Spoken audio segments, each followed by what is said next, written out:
Paris, the city of light. Yet there was a time when it was only darkness. Before Gothic arches touched the sky, before golden boulevards shimmered in the sun, Paris stood more than once on the edge of erasure. Burned by Rome, besieged by northern warships, consumed by plague and war. More than once, this city was a single breath away from disappearing. So what held it in place? What transformed a muddy island in a violent river into the heart of power, faith, and revolution? Tonight, the Seine flows quietly beneath ancient bridges. Its waters reflect radiant gold and fathomless shadow. Yet beneath that surface, beneath the gray stone streets, old worlds are waiting to awaken. Let us go down. Beneath the restless noise of passing crowds, beneath the echo of the bells of Notre Dame, the ground still remembers. Paris was not born in glory. It was carved from mud, from fire, and from endurance. And its story begins beneath our feet. The year 259 before the Common Era. Look closely at this marshy island. No stone bridges, no cathedrals, no empire. Only wooden huts clinging to the banks of a restless river. The Parisii, people of boats and craft. They build with oak and woven branches, walls of wattle and daub damp from the morning mist. Smoke curls upward from a central hearth. The iron holds the shape you need for the tools. It feels strong now. Good. And the linen is coming along well too. Coins are struck by hand in the dim light. River traders move quietly along the Seine, controlling a strategic crossing. The island is not glorious. It is practical. It is defensible. It survives, but survival invites attention.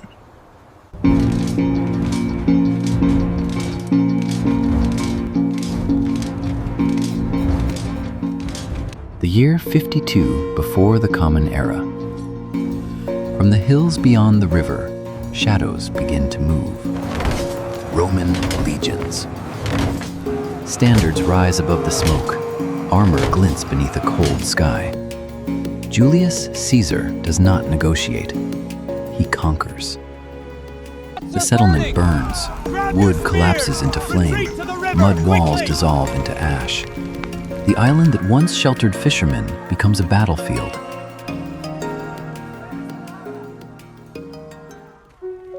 And then, from the ruin comes order. Rome does not rebuild with wood. It builds with stone. Watch as straight lines carve across the land. The Roman grid replaces winding paths. Limestone replaces damp timber. The Cardo road cuts through earth with mechanical precision. The left bank begins to rise. Terracotta roofs align in disciplined rows. Bathhouses steam in winter air. The hypocaust warms floors beneath sandaled feet. Temples of carved columns pierce the skyline. And at the center of it all, the Arènes de Lutèce. 15,000 voices once thundered here. Dust swirled in sunlight as gladiators stepped into the arena. For 3 centuries, Lutetia felt invincible. Stone seemed eternal. Empire seemed permanent. But time is patient. The 3rd century, raids from the north. Germanic tribes press against the frontier. The safety of the left bank begins to fracture. Citizens retreat back to the island, back to tighter walls, back to survival. Temples are dismantled. Sacred columns are broken down into defensive blocks. Rome's monuments become fortifications. The Roman dream is fading. Weeds push through once perfect streets. Bathhouses fall silent. The arena grows cold. Lutetia is dissolving into mist. But from these fractures, something new is forming. Not Roman, not tribal. Something that will carry the name of the Parisii into a different destiny. Because a greater storm is gathering. and Paris will soon face a threat that even Rome could not silence. The 5th century, Europe is fracturing. The Roman Empire has collapsed. Frontiers are gone. Cities fall like sandcastles before a rising tide. Lutetia stands exposed.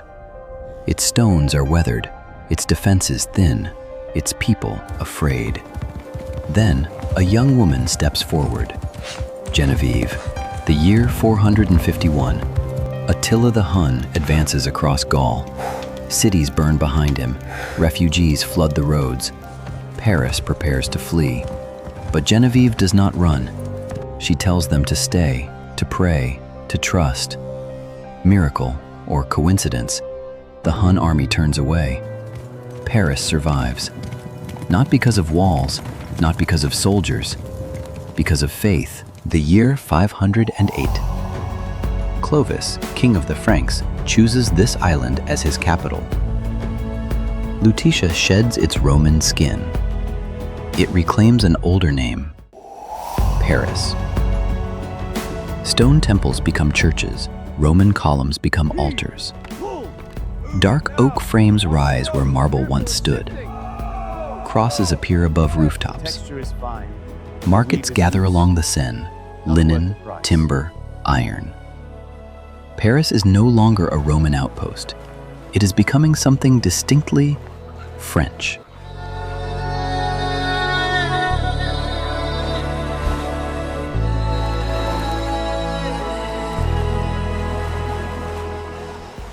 The year 845. The sky turns the color of steel. Longships cut through the Seine. Blackened oak, carved dragon heads. They do not come to settle, they come for gold. Alarm bells echo through the night. Smoke rises from distant villages. Bridges tremble under fear. The year 885. The siege begins. Thousands of Norse warriors against a handful of defenders. Arrows ignite in flight. Boiling oil rains from towers. The river runs dark. Paris does not fall. It endures, but it learns. Survival is not enough. It must fortify. It must harden. It must build walls that cannot burn. The year 1180. Philip II ascends the throne. He does not think like a warrior. He thinks like a planner. He redraws the city. A ring of stone stretches outward, embracing both banks of the Seine. 5 kilometers of fortification. Mud streets begin to harden. Limestone replaces chaos.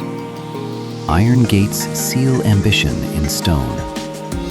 And at the western edge, a fortress rises. The Louvre. Not a palace, a defensive tower. Under Philip, Paris expands. 200,000 souls, protected by walls and order. But walls protect the body. Icons protect the soul. And soon, stone will reach not outward, but upward.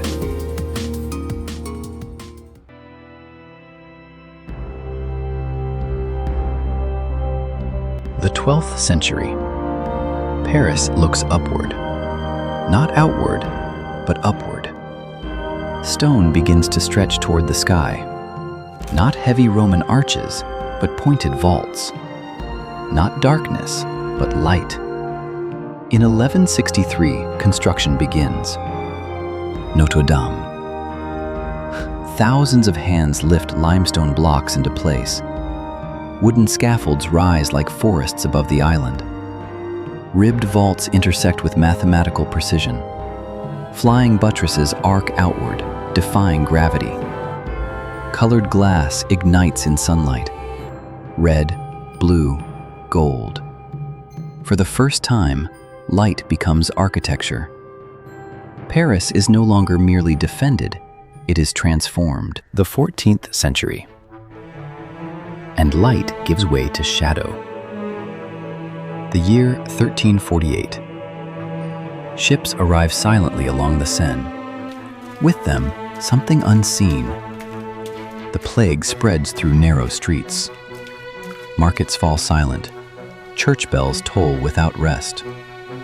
Doors are marked, windows sealed. Bodies carried at dawn.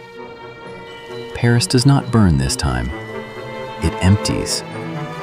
Nearly half the city disappears. And yet, the cathedral still stands.